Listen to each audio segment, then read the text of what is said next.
I just hate losing. Basically, I hate losing in anything. That is how a sportsman is made up. But the most important thing for me, I don't want to walk out and say, maybe I could have done this. I don't want any maybes, I don't want any what ifs. When I step onto that field, it's a privilege, it's an honor for me. And when I walk out, I want to have zero energy left, because that is what I'm supposed to do. That is why I'm selected. I'm not selected because I'm privileged, or I should be comforted because I've reached the highest level. No. However hard I've worked for age group cricket, this has to be a constant 10 times hard-working process on a daily basis, because I'm representing my country, and there couldn't be a bigger honor for me. Every time that I step onto the field, I don't want to leave any stone unturned. I hate having the feeling of maybe I could have gone for that catch, maybe I could have pushed an extra yard for an extra run.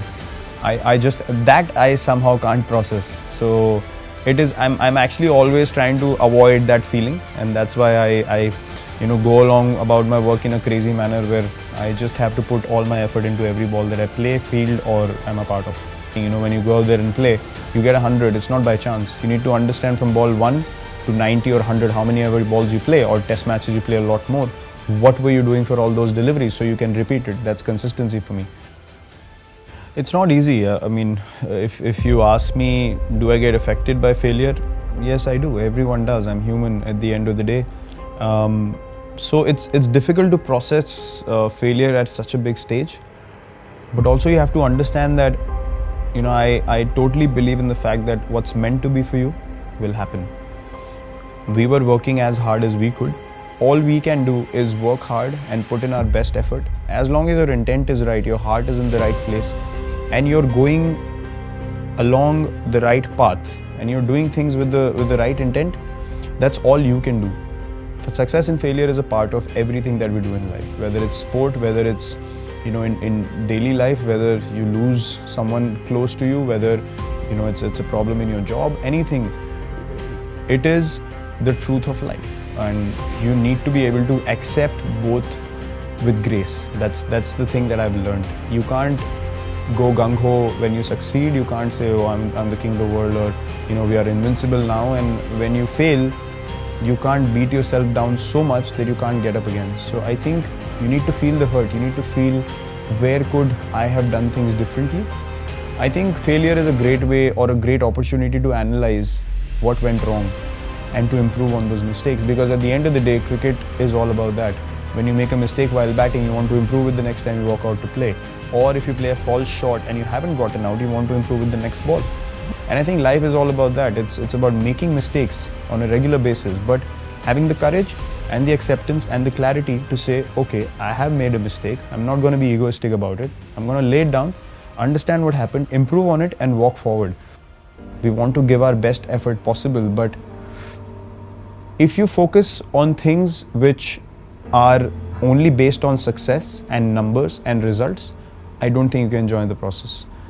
And we as a team, we play so well because we enjoy the process. We enjoy being in difficult situations and coming out on top. Basically, what we are doing on a daily basis is competing with ourselves. How good can we be when we are put under pressure? It's not about coming up against someone or trying to prove someone else wrong. It's about bringing our own standard of cricket higher and higher on a daily basis, and setting examples, the right examples for the next generation to take over whenever that happens. This was actually end of 2012 actually, when we came back from Australia, and I figured out the difference or the gap that we have with other countries. And I thought, if we don't change the way we are playing, or I don't change the way I'm playing, or the way I'm training, or thinking, or eating, I can never be among the best players in the world. And there's no point in just competing if you don't want to be the best. So I had played IPL from 2008, 9, 10, 11, and then 12. IPL 12 was, I was playing for India. I was playing for the national team at the highest level, but I hadn't got the success, that some of the established players did. And IPL 2012 again had a really bad IPL season, and I was not disciplined at all in terms of my eating and my fitness. I mean, I can't even relate to that guy anymore that I was. I remember coming back home and I came out of the shower, the team didn't do well. I came out of the shower, I looked at myself in the mirror and I was like, you can't look like that if you're an international cricketer. You know, I was like, how the hell are you gonna continue like this if you don't take care of yourself? That's the time it hit me, you know, and boom, from next day onwards, I just changed everything about my diet.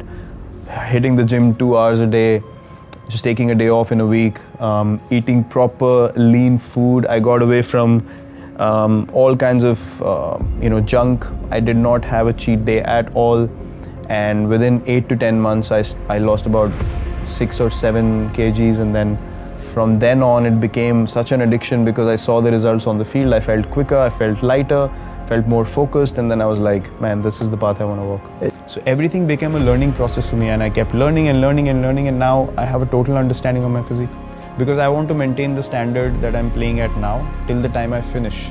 You know, I don't want to be standing in the field and not being able to move the way I do right now. It's just not in me to play like that. If I can't do that, I will stop. So that is my vision. You know, I want to be able to contribute till the last day I play for India the way I'm doing now, with the same energy, the same enthusiasm. So I will do anything and everything in my ability to achieve that on a daily basis. In the World Cup just now that we played, every game my energy was 120%. So I wanted to be the best version of myself, and then I based everything around that vision. And then my training, my diet, my approach towards the game, everything changed.